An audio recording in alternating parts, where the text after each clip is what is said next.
The New York City subway system carries approximately 5.5 million passengers every day. It operates through 242 miles of track, most of it underground. The tunnels were carved through bedrock and clay beginning in 1900, and they have never stopped running. But there is a period in the system's history that receives almost no mention in official records. It is a period defined not by expansion or modernization, but by deliberate darkness. Between 1942 and 1945, during the Second World War, the subway trains of New York City operated under strict blackout conditions. The lights inside the cars were dimmed or extinguished entirely. The stations, already deep beneath the surface, became darker still. And in that darkness, things happened that were not always recorded, not always explained, and not always remembered. The blackout regulations were introduced by the Office of Civilian Defense in May of 1942, 5 months after the United States entered the war. The concern was enemy bombardment. German U-boats had been sighted off the Atlantic coast. There were fears of air raids, of sabotage, of coordinated attacks on critical infrastructure. New York City, as the largest metropolis in the nation and a key embarkation point for troops and materiel, was considered a high-priority target. Blackout drills were held regularly. Sirens wailed across the boroughs. Streetlights were extinguished. Windows were covered. Citizens were instructed to remain indoors and to show no light that could guide an enemy bomber to its target. But the subway system presented a unique problem. It could not simply stop operating. The city's war industries depended on the movement of labor. Hundreds of thousands of workers commuted daily to shipyards, munitions factories, and defense plants scattered across Brooklyn, Queens, and the Bronx. Halting the trains would cripple production, yet allowing them to run as usual, fully lit, posed its own risk. Light escapes. It seeps through ventilation grates, through station entrances, through the seams of tunnel walls. Even underground, a brightly lit subway car moving through the system could create a faint glow visible from the surface, particularly near the elevated lines and open cut sections.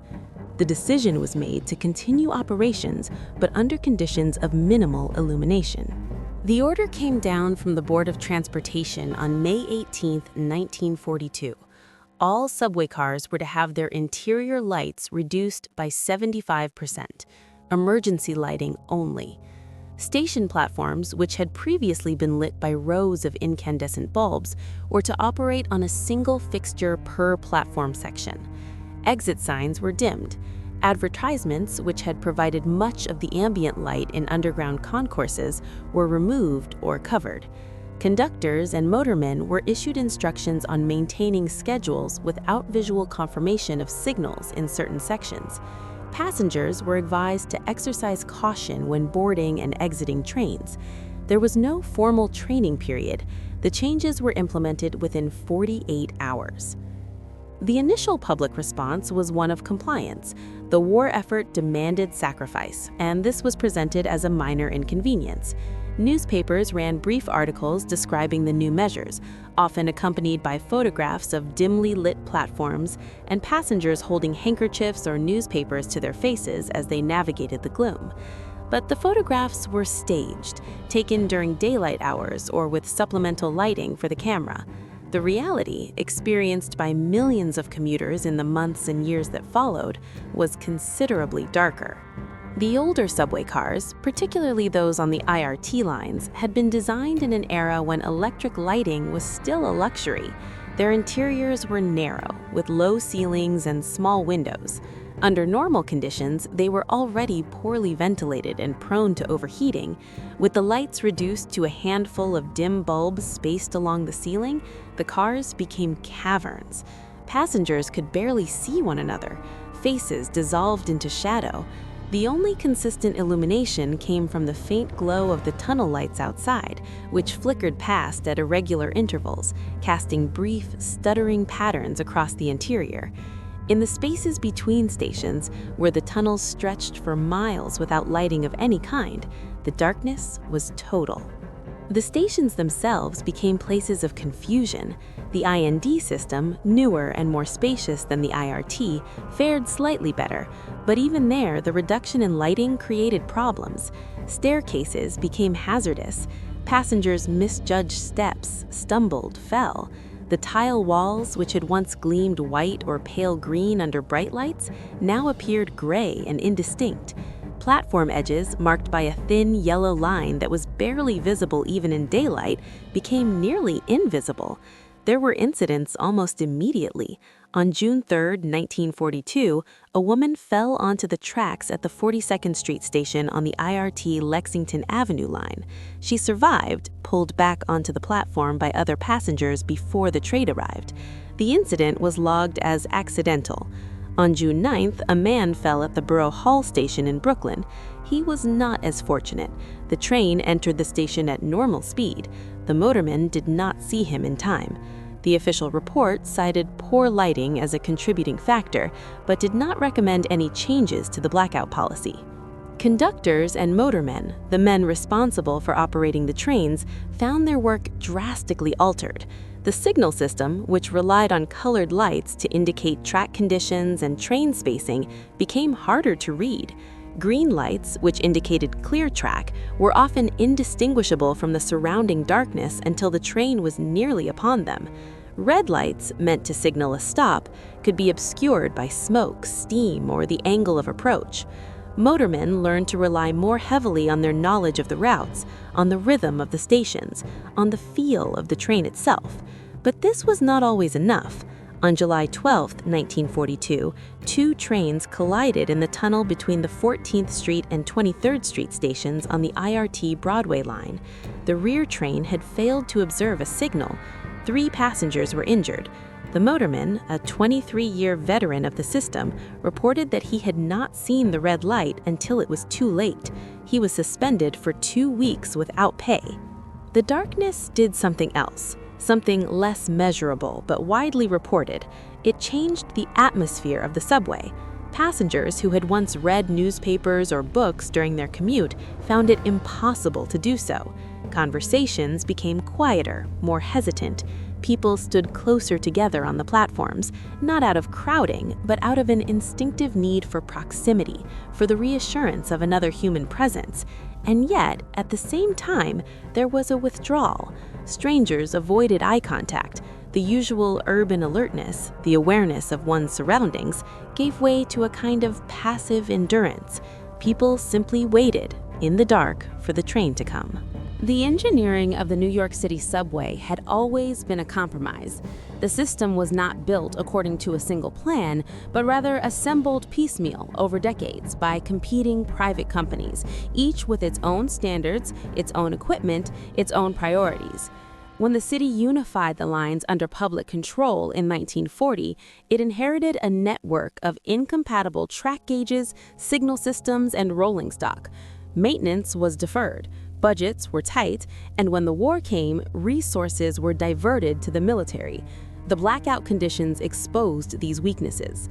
The ventilation system, designed to circulate air through the tunnels and prevent the buildup of heat and exhaust fumes, functioned poorly under normal conditions.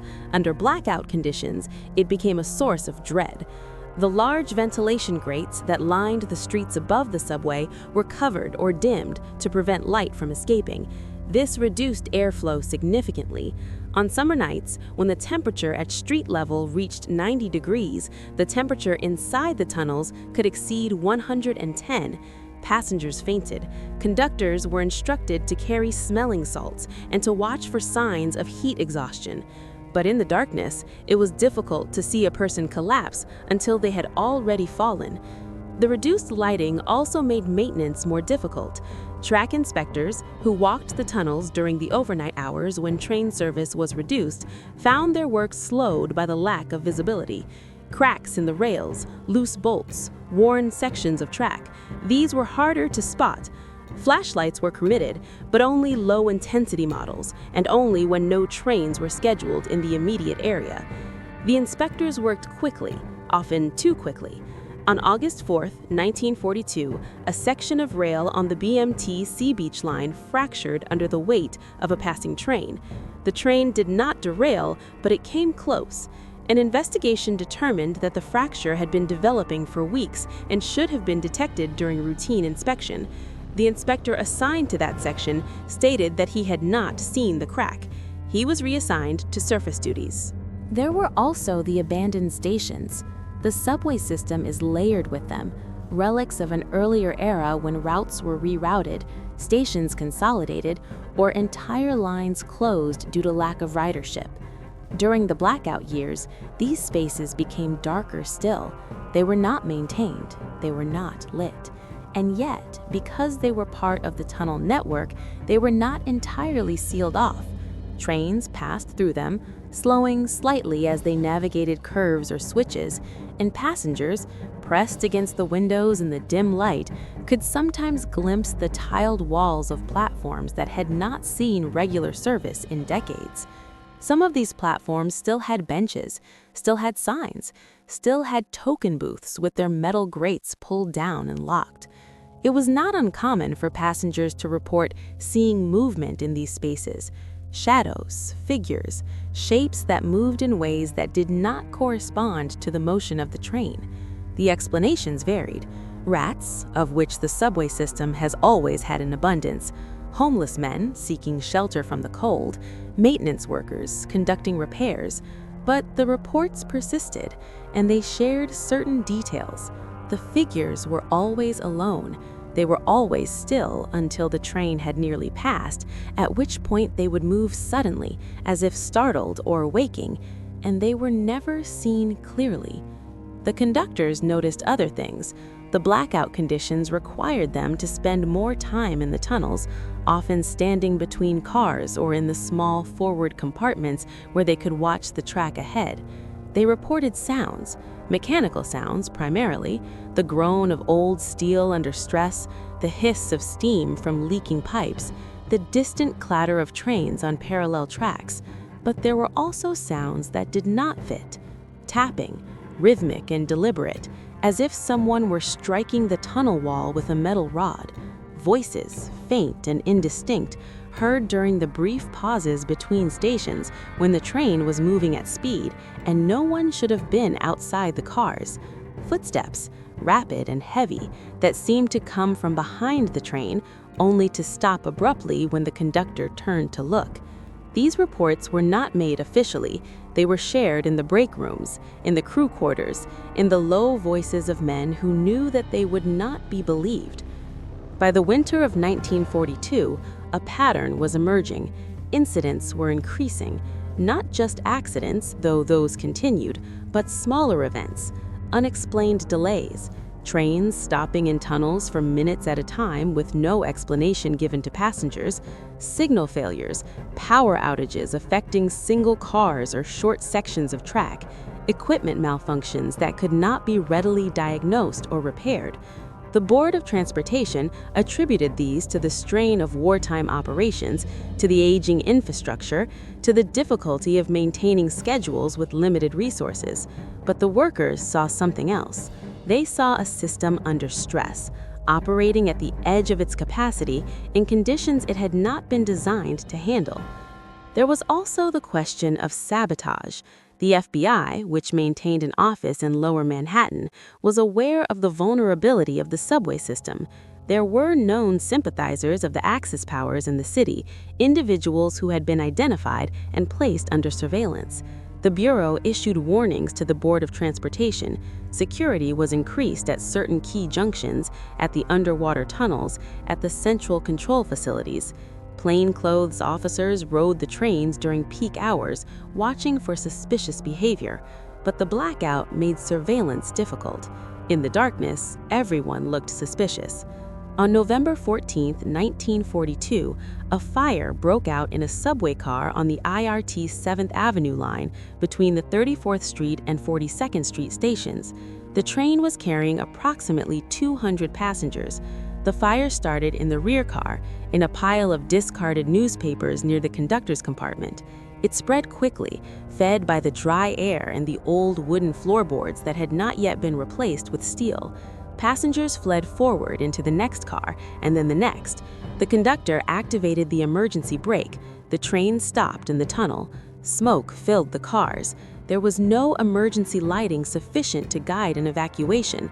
Passengers broke windows, climbed out onto the narrow walkways that lined the tunnel walls, and stumbled forward in the darkness toward the next station. 4 people died, suffocated by smoke before they could escape. 17 others were hospitalized. The official cause of the fire was determined to be accidental, a discarded cigarette most likely. But there were questions. The newspapers had been piled deliberately, according to witnesses, stacked in a way that suggested intent. No one was ever charged. The incident received limited press coverage. The newspapers, operating under wartime censorship guidelines, were discouraged from reporting events that might damage public morale or provide information to the enemy. The fire was mentioned briefly in the back pages and then forgotten. But it was not forgotten by those who had been on the train, or by the conductors and motormen who continued to work under blackout conditions, knowing that the next incident could come at any time, in any tunnel, with no warning. By the spring of 1943, the blackout had been in effect for nearly a year. The initial sense of shared sacrifice had faded. What remained was exhaustion. The war showed no signs of ending. Rationing had intensified. The city's population, swollen by an influx of war workers, placed unprecedented demands on the subway system. Trains ran at capacity during all hours, maintenance windows shrank, equipment failures increased, and the darkness, which had once seemed a temporary inconvenience, now felt permanent. The workers began to speak more openly about the strain. Union representatives filed complaints with the Board of Transportation, citing unsafe working conditions, inadequate lighting, insufficient rest periods. The complaints were noted, but rarely acted upon. The war effort took precedence. Production could not be interrupted. The trains had to keep running. There were more falls. Between January and June of 1943, 73 people fell onto the subway tracks in Manhattan alone. This was an increase of 40% over the previous year. Not all of the falls were fatal, but many were. The Board of Transportation issued new guidelines. Platform conductors were to be stationed at high-traffic stations during peak hours, tasked with watching for passengers who appeared unsteady or disoriented. But there were not enough conductors. The guidelines were not consistently enforced. The accidents also became stranger. On March 8, 1943, a woman boarded a train at the 59th Street station on the IRT Lexington Avenue line. She was alone, dressed in a dark coat, carrying no bag. She sat in the rear car, in the last row of seats, and did not move. The train proceeded downtown, stopping at 51st Street, Grand Central, 33rd Street. At each stop, passengers boarded and exited. The woman did not move. At 14th Street, a conductor walked through the car, checking for passengers who might have fallen asleep or become ill. He found the woman still seated. He spoke to her. She did not respond. He touched her shoulder. She was cold. A doctor, called to the scene, estimated that she had been dead for at least 30 minutes, possibly longer. The cause of death was not immediately apparent. There were no visible injuries. An autopsy later determined that she had suffered a heart attack. But the question remained, how had she boarded the train? Who had seen her? The conductor at 59th Street, when interviewed, stated that he did not remember her. The platform had been crowded, the lighting had been poor. He could not say with certainty whether she had been alive or dead when she boarded. This incident was recorded in the internal files of the Board of Transportation, but it was not made public. There were others like it. Bodies found on trains, passengers who had died in transit and gone unnoticed until the end of the line. The darkness concealed them. The crowds pressed together did not notice. And the conductors, responsible for hundreds of passengers at a time, could not monitor everyone. There were also disappearances. Not many and not officially acknowledged, but enough that they were noticed. A man boards a train at one station and does not exit at his usual stop or any stop thereafter. His family reports him missing. The police investigate. They find no record of him after he entered the subway. The train he boarded completed its route without incident. No one remembers seeing him. He simply vanished. The explanations were mundane. Perhaps he exited at a different station, or collapsed in a corner of the car and was carried to the end of the line, or wandered into a maintenance tunnel and became lost. But the families were not satisfied. They asked questions. They demanded answers. They received none. The motormen, particularly those who worked the overnight shifts, began to exhibit signs of stress, insomnia, irritability, a reluctance to enter the tunnels. Some requested transfers to surface lines or administrative duties. Others simply quit. The Board of Transportation, facing a labor shortage, offered bonuses for overnight work, but the bonuses did little to address the underlying problem. The men were afraid. They would not say what they were afraid of, not in any official capacity, but among themselves they spoke of tunnels where the air felt wrong, where the temperature dropped suddenly and without explanation, where the darkness seemed deeper than it should be. They spoke of trains that passed in the opposite direction, briefly visible through the window, and the faces of the passengers in those trains, faces that were too pale, too still, that did not blink or move. On July 19, 1943, a motorman named Edward Casper was found in the cab of his train at the 207th Street yard in Upper Manhattan. The train had completed its route without incident, pulling into the yard just after 3 in the morning. Casper did not respond to radio calls. A supervisor entered the cab and found him slumped over the controls. He was alive but unresponsive. He was taken to Columbia Presbyterian Hospital, where he was treated for shock and severe dehydration. When he regained consciousness, he was unable to provide a coherent account of what had happened. He spoke of a station that was not on his route, a platform filled with people who did not move, and a sound like breathing, deep and rhythmic, coming from the tunnel walls. He was kept under observation for a week, then released. He did not return to work. His medical file contains a note from the attending physician stating that Casper exhibited symptoms consistent with acute psychological trauma, cause unknown. The blackout was not lifted after the Allied victories in North Africa. It was not lifted after the invasion of Sicily or after the liberation of Paris. It continued, with minor modifications, until May of 1945, when the war in Europe ended. By that time, the blackout conditions had been in place for 3 years. An entire generation of New Yorkers had learned to navigate the subway in darkness. They had learned to move by feel, by sound, by memory. They had learned not to look too closely at the shapes in the abandoned stations, not to listen too carefully to the sounds that came from the tunnels. They had learned to endure. The lights came back on gradually. The announcement was made on May 8, 1945, the day of Germany's surrender. Blackout regulations were officially rescinded. Station platforms were restored to full illumination. Subway cars had their lights returned to normal levels. Advertisements reappeared on the walls. The transformation was not immediate. There were bulbs to be replaced, fixtures to be repaired, months of deferred maintenance to be addressed. But within weeks, the subway system began to resemble what it had been before the war. The public response was one of relief. Newspapers ran photographs of brightly lit stations, of passengers smiling, of conductors standing in pools of light. The darkness was over.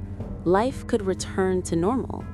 But for those who had worked in the system during the blackout years, the transition was not so simple.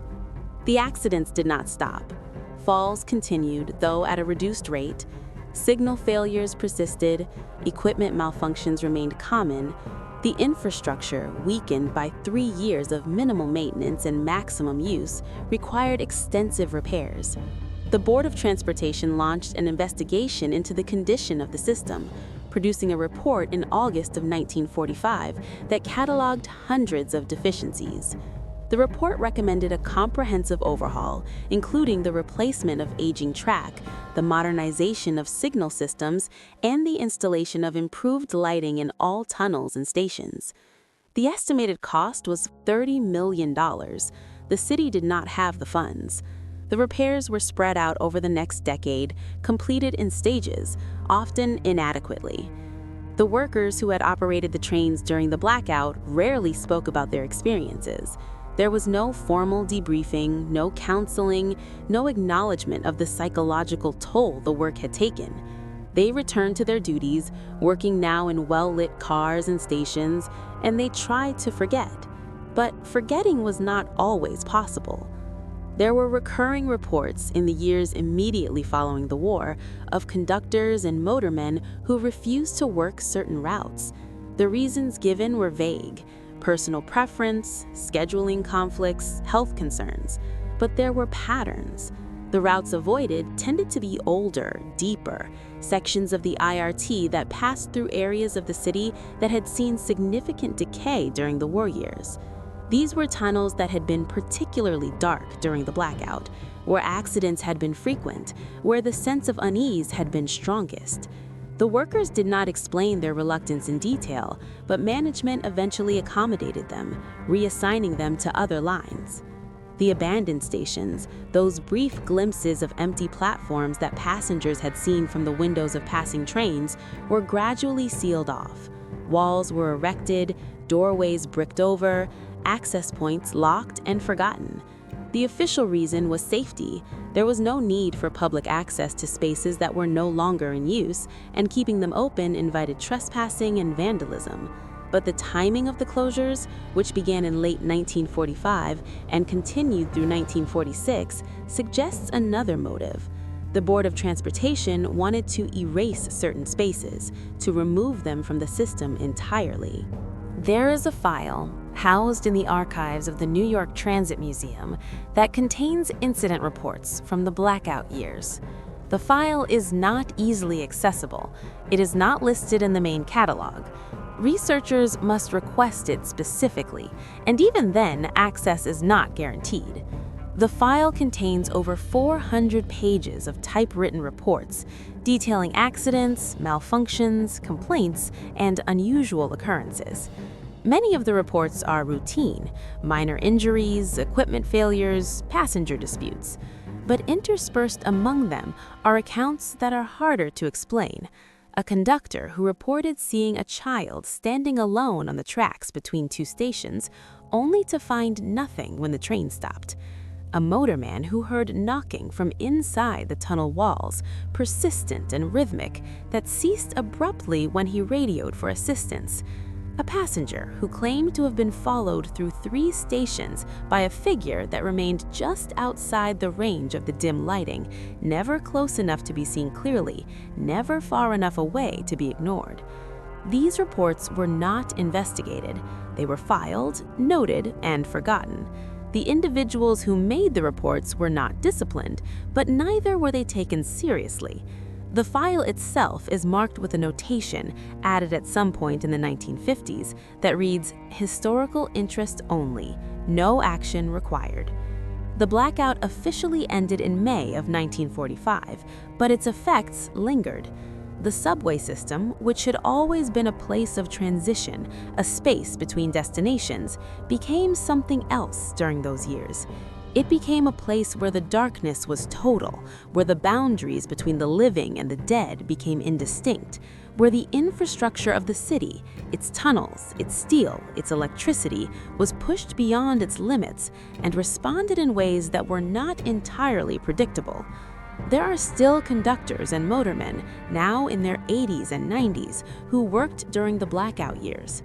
Most of them have retired. Some have died. Those who remain do not often speak about their experiences, but occasionally, in interviews or oral history projects, they will mention it. They will describe the darkness, the silence, the sense of being watched. And they will say, almost always, that the subway is different now. It is brighter, cleaner, safer, but it is not the same. Something changed during those years, something that cannot be fully articulated or explained. The trains still run, the tunnels are still there, and deep beneath the streets of New York, in the places where the light does not reach, the darkness remains.